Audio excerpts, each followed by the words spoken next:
আসসালামু আলাইকুম।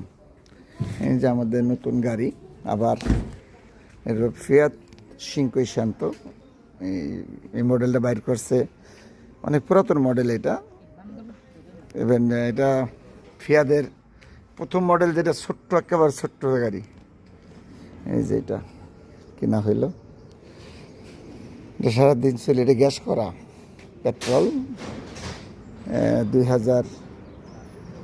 1200 সিলিন্ডার, ছোট্ট গাড়ি। টিস্টাস ভালোই, খারাপ না একেবারে। ভিতরে লেদার, সমস্ত কিছু লেদার, সেরকম গাড়ি, ছোট্ট গাড়ি, 4 জন চলার জন্য। এটা কিনা হইল, হিমেল দেওয়া লাগে স্কুলে, বা হিমেল যায় খেলার স্কুলে যায়। সিটির মধ্যে চালানোর জন্য খুব সুন্দর, পার্কিং সমস্ত কিছু মিলে। ওকে, আল্লাহ হাফেজ, আসসালামু আলাইকুম।